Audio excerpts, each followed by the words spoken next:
division this year and all the teams with 7+ wins in there, with no divisions next year, how do you think that, one, helps out those teams who have all those wins to maybe potentially get to the ACC championship? And how do you think that helps maybe with the public perception of the ACC conference, where some people feel like the teams kind of beat up on each other? Yeah, I mean, it's probably where it's going in every league, probably. It's probably where it's going to end up with the expansion of the playoff and all that stuff. But we experienced that a couple years ago when Notre Dame was in here. So you'll probably have more rematches. That'll be one change, kind of like that year. We had a rematch with Notre Dame, and so you'll probably have more of that. But I think it's all just being driven by the playoff and being able to get your two best teams and everybody trying to have the most teams possible, available. And and just kind of, you can, the division thing, maybe one division's better than the other, and that can change from year to year. And so, this is kind of where it's going as far as being able to, figure out who the two best teams are throughout the year and let them go play and then see how it affects the playoff. Far left against the wall. Hi, Coach, and Jennifer Lewis with New Stitched Media. What do you think your quiet X factor is for possibly winning tomorrow? My quiet X factor. If I told you, it wouldn't be quiet. It'd get loud. Let's keep it quiet. I don't know. I mean, quiet X factor. Maybe Phil Maffa. He's a guy nobody really talks about a whole lot, but he's a pretty special player. He's kind of quiet guy, but he plays loud. So we'll go with that. Thank you. You're welcome. Third row. C.L. Brown with the Raleigh News and Observer. Even though you guys had the one-year hiatus from this game, you've got players who've been in this situation before, whereas Carolina doesn't have anybody from their last appearance in 2015. How much do you lean on kind of the championship and the big game experience, lean on your players in situations like this? Yeah, I mean, it's great. That's certainly not a negative when you have a bunch of guys that have won games like this, been in games like this. I don't think that's bad or anything, but it still comes down to how you play in this game, these 4 quarters, and doing what you got to do. But, we are when we started the first year in 09 and we kind of laid out what our program was going to be about, it was, right, we want to have a program that is elite when it comes to graduation.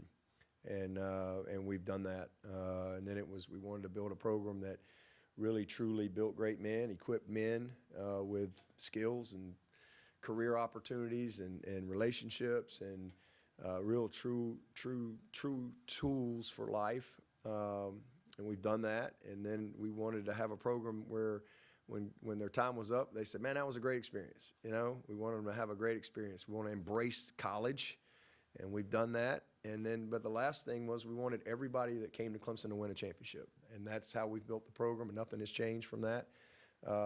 And so then we went to work, and our first class was February of 09. We signed 12 guys, and every class that has come to Clemson has won a championship or more, with the exception of Will Shipley's class. So obviously the guys that just got there this year, Antonio Williams and that crew, they're going to get a shot. But so everybody who's come through has won a championship, and so it's something that is woven into just the purpose and DNA of our program. And so I think it's great that we got a lot of guys that are coming in here and they have that experience to draw upon. But you got to seize these moments when they come. No championship team we've had didn't finish. You got to finish, and you got to take advantage of opportunities to separate yourself. To hang a banner. There's been 127 teams at Clemson, and if you want to be remembered as a league champion, you got to do it on the field. So regardless of whether you've been in this game or you haven't been in this game, it comes down to how you play tomorrow night. Fourth row. Alex Bernoni with ADSN. You talked about Will Shipley, first team All-ACC running back, all-purpose, and special teams. How important is it for him to get going in this first quarter against North Carolina? it's always important to get your best players in rhythm and going early in any game, and certainly, he's just like a number 11 for them, and their quarterback, that's kind of where it starts for them. It starts for us with number 1. I mean, he's a great player, and he's a guy that gets better as the game goes. Kind of the tougher it gets, the better he is, and so it's very important. We need him to play well. Top row. Hi, Dabo. This is Amanda with Watch Fox out of Columbia. I was just wondering, there's something that you want to see from your guys tomorrow night that you haven't seen this season, a type of game, whether that's, a perfect game or a full circle game, or just a statement that you want to set that you haven't seen so far. Well, I'd love a perfect game. That'd be a great place to start. Yeah, we hadn't had that for sure. But the biggest thing is just I'd like to see us win the margin. We had 7 games. We had 3 offensive turnovers, and we've had 14 in 5 games. So that's tough sledding. So it's not that I haven't seen. I have seen us do that, but that's where I would start. I'd like to see us win the margin tomorrow night. I think that'd be a good thing to see. Third row in front of you. Hey, Coach. David Hood with TigerNet.com.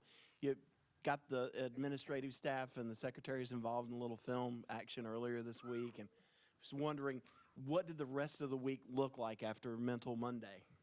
Windshield, eyes forward, on to the next, go to work, get back at it. That's what you do.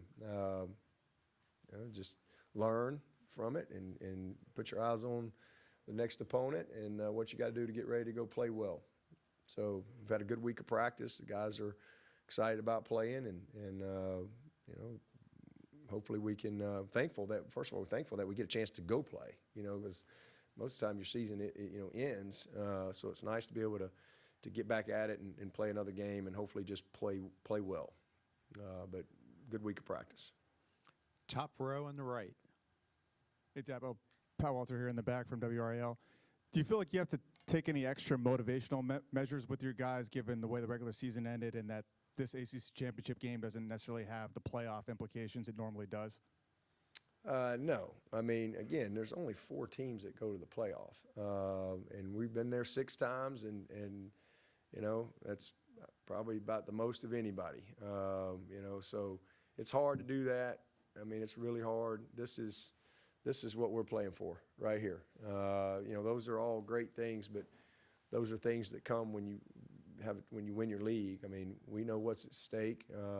Wish we were perfect. We weren't perfect this year. Everybody goes in their season. You try to be perfect, and you put everything you got into every single week. And you got a lot of people involved, and you count them all up at the end of the year. And we're not 12-0. We're 10-2. So.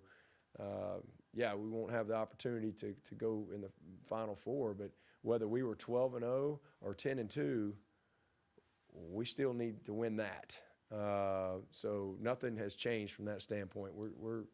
Everything for us is about winning the ACC, and it's a goal of ours. And then the next goal is to win the closer, whatever that is. Because again, we could be 12-0, win it, and on a particular year, somebody not vote you in. I mean, you don't have any control over that. So our goal is to win this league. And so what happened last week has nothing to do with this week. Never has, never will. You got to go on to the next game, just like the next season or whatever it may be. Third row, aisle. Hey, Dabo, David with ESPN. You kind of piggybacking off of that, I know in the past you've sort of joked you'd be fine going back to the BCS, but starting in 2024, winning that will get you into the playoff. Are you happy to see the playoff expansion? Do you think this is a net good thing for college football and for Clemson? Yeah, it doesn't matter what I think. You're going to write whatever you think, so it doesn't matter what I think. And it doesn't matter what anybody's opinion is, because it's reality. I mean, so you just embrace it and you keep moving. It's reality. Doesn't matter what anybody's opinion or thinks about it. It's happening. So all that matters is let's move forward, and we got one more year of a Final Four, if you will, and then it goes to 12, and we'll all embrace whatever changes come with that, whatever there's always unintended consequences. We'll all embrace that, and you keep moving forward. So I'm excited about it and look forward to whatever comes with it. But it doesn't really matter what anybody thinks about it. Third row in front of me. Dabo, I was wondering what's your relationship is like with Mac Brown, and during his time when he was with ESPN, did he come down? Were there any particular visits that may have stood out when he was just on the set and observing practice, and you guys were talking just as football minds? Yeah, well, I said this earlier in the week, but he's when I got the job 14 years ago yesterday, we finished up, went to the Gator Bowl, and then we kind of starting. Okay, we're gonna get an off season, gonna get a spring practice. We're gonna get to have a year cycle of recruiting and kind of all that stuff. And I reached out to about 4 or 5 coaches that I didn't really know any of them. I didn't really know anybody, but I didn't really know any. But just people that I really just thought a lot of and really respected. And obviously it wasn't. Coach Spurrier wasn't going to let me come down and sit down with him in Columbia. That wasn't going to happen. So, you got common sense. But I reached out to people that I felt like it would be great to go learn from. And because, obviously I'd had 7 weeks as a head coach. And so now I've got a chance to I had a lot of questions and a lot of things that maybe I was just looking for some confirmation on, and then just a lot of questions on some stuff. And so I've always said this, and this is why I love Mac Brown and always will. I reached out to 4 or 5 coaches, and when now you're the head coach at Clemson, they'll call you back or at least text you back, and he was the only coach that would let me come visit. And